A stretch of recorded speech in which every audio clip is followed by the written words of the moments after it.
नमस्कार दोस्तों, आज हम आपको कलयुग के बारे में कुछ महत्वपूर्ण जानकारी बताने जा रहे हैं। दोस्तों, कलयुग को लेकर तमाम तरह की बातें होती रहती है। ऐसे में इसे लेकर हर कोई चिंतित दिखाई पड़ता है कि आने वाला समय कैसा होगा। ऐसे में हम आपको कलयुग से जुड़ी उन खास रोचक बातों को बताएंगे जो धर्म ग्रंथों में लिखी है।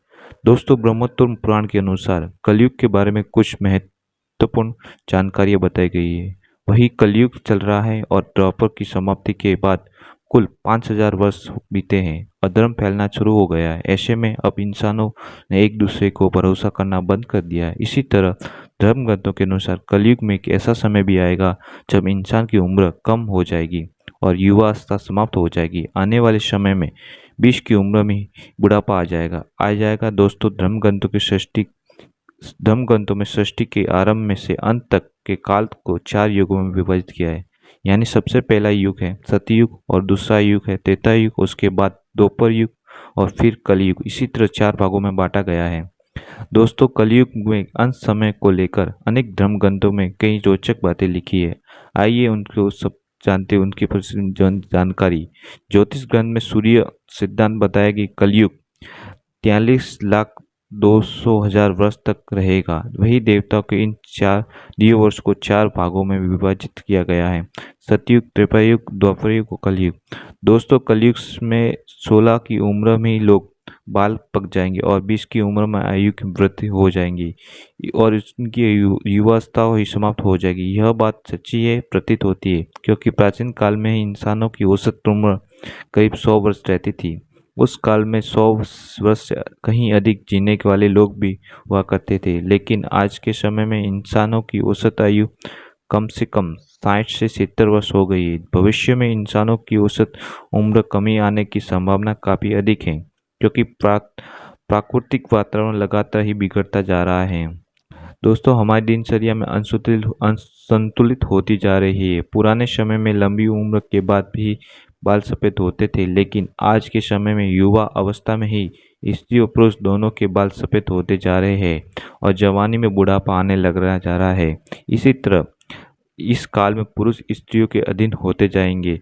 भगवान नारायण ने स्वयं नारद को बताया है कि कलयुग में एक समय ऐसा आएगा जब सभी पुरुष व स्त्री के अधीन होकर अपना जीवन व्यतीत करने लगेंगे। हर घर में पत्नी पति पर राज करने की, पत्नियां खुद डांट डपट सुनना पड़ेगी। पुरुषों की हालत नौकरियों के समान हो जाएगी। इसी तरह स्वयं गंगा माँ भी वैकुंठ धाम चली जाएगी। दोस्तों, कलयुग के 5000 साल बाद गंगा माँ नदी सूख जाएगी और पुनः वैकुंठ धाम से लौट जाएगी।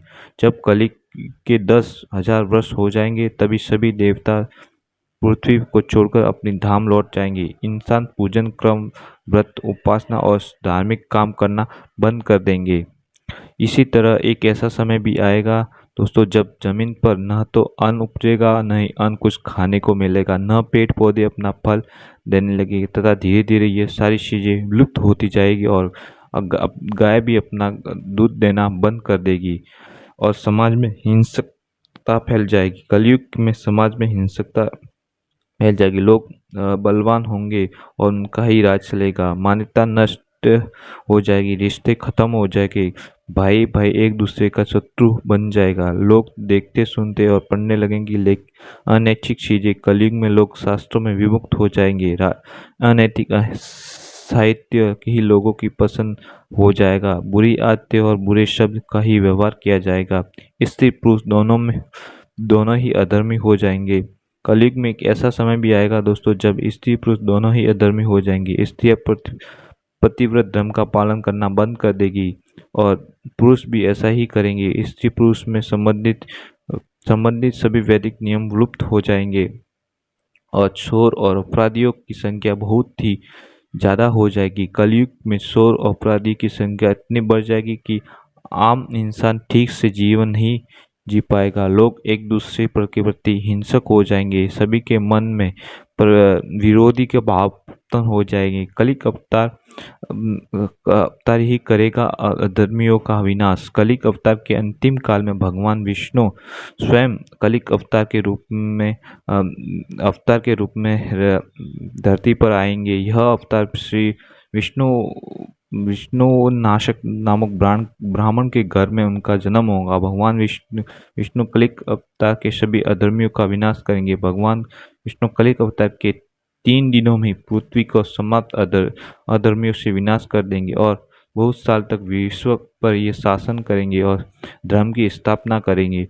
और युद्ध के अंत तक ऐसा आएगा कि कलयुग के अंतिम समय ही में बहुत मोटी धारा से लगातार वर्षा होने लगेगी और जिससे चारों ओर पानी पानी हो जाएगा और समस्त पृथ्वी जल में हो जाएगी। प्राणियों का अंत हो जाएगा। इसके बाद 1,17,17,00,000 वर्ष का संतीर्ण काल युगों युगों तक दूसरे युग के प्रारंभ के बीच समय से अधिकांश रहेगा। संध्या काल के अंतिम चरण में एक बार फिर से सूर्य उदय होगा और उनके तेज से पृथ्वी सूख जाएगी और पुनः सतयुग का प्रारंभ होगा।